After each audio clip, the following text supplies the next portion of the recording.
আল্লাহ সুবহানাহু ওয়া তাআলা আপনাকে আমাকে আমাদের সকলকে একটা পরিবারের মাধ্যমে এই দুনিয়াতে পাঠিয়েছেন। আল্লাহ সুবহানাহু ওয়া তাআলা যদি চাইতেন, আল্লাহ সুবহানাহু ওয়া তাআলা আপনাকে আমাকে ফেরেশতার মাধ্যমে একটা শিশুকে দুনিয়ার জমিনে নিক্ষেপ করতে পারতেন। এটা আল্লাহর জন্য অসম্ভব কিছু ছিল না। কিন্তু আল্লাহ সুবহানাহু ওয়া তাআলা রাহিম এবং রহমান, তিনি আপনাকে আমাকে একজন মা এবং একজন বাবা যারা অত্যন্ত স্নেহশীল, মমতাশীল, মমতাময়ী সন্তানের প্রতি, এইরকম দুইজন মানুষের মাধ্যমে আল্লাহ সুবহানাহু ওয়া তাআলা আমাদেরকে দুনিয়াতে প্রেরণ করেছেন। তো ন্যাচারালি পরিবারে এই মা এবং বাবার একটা ব্যাপক ভূমিকা ন্যাচারালি চলে আসে। সেই ভূমিকাটা কি? একজন বাবা, তিনি আবার একজন স্বামীও, ঠিক আছে।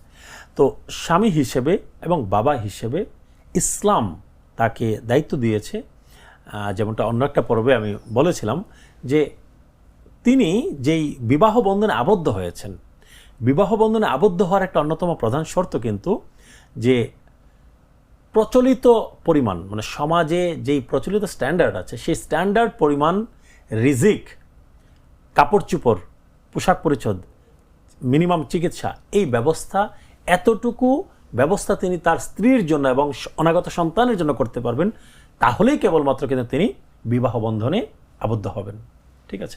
কারণ নবী করিম সাল্লাল্লাহু আলাইহি ওয়াসাল্লাম যেমনটা বলেছেন, মান ইসতাতাআ মিনকুমুল বাআতা ফালইয়াতাযাওয়াজ, তোমাদের মধ্যে যাদের সামর্থ্য আছে তারা যেন অবশ্যই যেন বিবাহ বন্ধনে যেন আবদ্ধ হয়। তো সামর্থ্যের ক্ষেত্রে বলা হয়েছে শারীরিক সামর্থ্য এবং আর্থিক সামর্থ্য।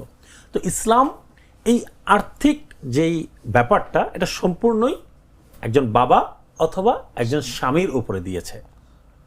স্বামীকে এবং বাবাকে তার স্ত্রীর জন্য এবং সন্তানদের জন্য, সন্তানরা আপনার অ্যাডাল্ট হওয়ার আগ পর্যন্ত তারা তাদের নিজেদের রুজি নিজেরা করে খেতে পারবে, এই বয়সে উপনীত হওয়ার আগ পর্যন্ত বাবাকে কিন্তু অবশ্যই সন্তানের মুখে খাবার তুলে দিতে হবে। তার শিক্ষার মিনিমাম যেই ব্যবস্থা আছে, মিনিমাম যেই ব্যবস্থা প্রচলিত রীতি অনুযায়ী, সমাজ ব্যবস্থা অনুযায়ী ন্যূনতম যতটুকু না করলেই না, ততটুকু কিন্তু স্ত্রী এবং সন্তানের জন্য তাকে অবশ্যই করতে হবে। এবং সেটা হতে হবে হালাল তরিকাতে। কোনো হারাম পন্থায় বাবা অথবা স্বামী কোনো আর্থিক চাপের কারণে হারাম কোনো কিছুতে লিপ্ত হতে পারবে না। যেমনটা অন্য আরেকটা পর্বে বলেছিলাম, যে বিলাসিতার কারণে এখন সব বাবারাই চায় তার সন্তান ইংলিশ মিডিয়াম স্কুলে পড়ুক। এখন ইংলিশ মিডিয়াম স্কুলে পড়ানোর আমার সামর্থ্য আছে কিনা, তো সামর্থ্য বানানোর জন্য আমি হারাম রাস্তায় নেমে গেলাম। No, it's not like that. আপনার উপরে ফরজ না যে ইংলিশ মিডিয়াম কোনো স্কুলে আপনি আপনার সন্তানকে পড়াবেন, বরং আপনার উপরে আবশ্যক হচ্ছে আপনি আপনার সন্তানের এডুকেশনের ব্যবস্থা করবেন। ন্যূনতম যতটুকু না দিলেই না, ততটুকু খাবারের তার মুখে তুলে দেওয়ার ব্যবস্থা করবেন। প্রতি ওয়াক্তে তাকে কুরমা পোলাও খাওয়াতে হবে, তাকে বাইরে নিয়ে ফাস্টফুড খাওয়াতে হবে, চাইনিজ খাওয়াতে হবে, এটা আপনার উপরে ম্যান্ডেটরি না। ন্যূনতম যতটুকু না হলেই না, ততটুকু পরিমাণ রিজিক, কাপড় চোপড়, শিক্ষা সহ সব কিছুর আনুষঙ্গিক ব্যবস্থা একজন স্বামীকে তার স্ত্রীর জন্য করতে হবে, একজন বাবাকে তার সন্তানের জন্য অবশ্যই করতে হবে। এটা হচ্ছে, আমি যদি বলি, একটা সমাজের পুরুষের কি দায়িত্ব, ঠিক আছে। আবার ধরেন যদি একজন নারী, তারও কিছু দায়িত্ব আছে।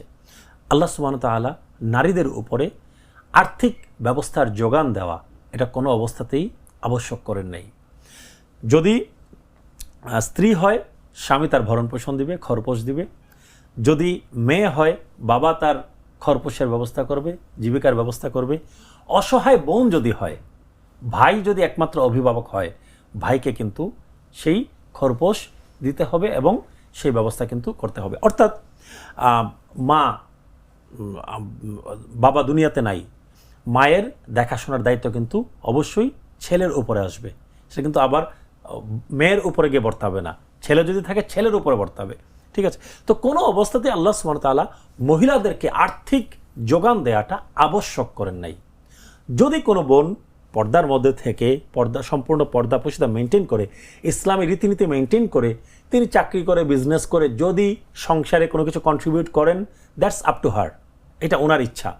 ইসলাম এখানে কঠোরভাবে কোনো কিছু দমনও করে না, আবার এটাকে এনকারেজও করে না, ঠিক আছে। Let me make it very clear. আমাকে এই জিনিসটা আমি ক্লিয়ার করতে চাই আপনার এই অনুষ্ঠানের মাধ্যমে। সেটা হচ্ছে, আমাদের সমাজে নারীদেরকে কাজ করতে না দেওয়ার কিন্তু একটা টেন্ডেন্সি আছে। আমি এটার সাথে একমত না, এবং আমি যতটুকু স্টাডি করেছি আমার রিসার্চ অনুযায়ী ইসলামও এখানে একমত না। যদি নারী তার যে ইসলামী রীতিনীতি, ইসলামী শরিয়া মেনটেন করে যদি কোনো নারী চাকরি করে, আমি এটাতে কোনো ধরনের কোনো বাধা অথবা কোরআন সুন্নাতে আমি দেখি নাই। পর্দার মধ্যে থেকে ইসলামী রীতিনীতি মেনটেন করে যদি সে জব করে, চাকরি করে, আমি এখানে কোনো বাধা দেখি না। কারণ এখানে আমি বলতে পারি যে এখানে হাদিস, নবী করিম সাল্লাল্লাহু আলাইহি ওয়াসাল্লাম মদিনা শরীফ থেকে মক্কা শরীফ এসেছেন, একজন মহিলা সাহাবিয়া নবী করিম সাল্লাল্লাহু আলাইহি ওয়াসাল্লামের কাছে গেলেন, অথেন্টিক সোর্সে এসছে। ওই মহিলা সাহাবিয়া বিজনেসম্যান ছিলেন, তিনি ব্যবসা করতেন। নবী করিম সাল্লাল্লাহু আলাইহি ওয়াসাল্লাম ওই সাহাবিয়াকে বিজনেসের ট্রিক্স শিখিয়ে দিয়েছেন। তো যদি মেয়েদের বিজনেস করা এবং চাকরি করা যদি আলাল ইতলাক একদম কাতআন, যদি একদম অকাট্যভাবে যদি হারাম হতো, নিষিদ্ধ হতো, তো নবী করিম সাল্লাল্লাহু আলাইহি ওয়াসাল্লাম ওই মহিলা সাহাবিয়াকে কেন বিজনেসের ট্রিক্স শিখিয়ে দিবেন? হযরত ওমর ফারুক রাদিয়াল্লাহু তাআলা আনহু তিনি মদিনার বাজার নিয়ন্ত্রণের দায়িত্ব দিয়েছিলেন একজন সাহাবিয়াকে, একজন মহিলা, একজন নারীকে। ঠিক আছে, তো যদি মানে মেয়েদের বা নারীদের চাকরি বাকরি করা যদি কাতআন হারাম হবে, অকাট্যভাবে হারাম হবে, তাহলে ইসলামী জগতের দ্বিতীয় খলিফা হযরত ওমর ফারুক রাদিয়াল্লাহু তাআলা আনহু এই কাজ কখনোই করার কথা না। তার মানে কি, এখান থেকে ইঙ্গিত পাওয়া যায় যে নারীরা তাদের ইসলামী শরিয়ার মধ্যে থেকে, গণ্ডির মধ্যে থেকে, যেখানে খালওয়াত হবে না, পুরুষের সাথে একাকিত্বে থাকবে না, শয়তান ওয়াসওয়াসা হিসেবে আসবে না, ঠিক আছে, পর্দার খেলাফ হবে না, এমন কোনো কাজ, এমন কোনো চাকরি, এমন কোনো ব্যবসা বাণিজ্য যদি করতে চাই, ইসলাম আমি মনে করি না এখানে বড় কোনো বাধা হিসেবে আসে।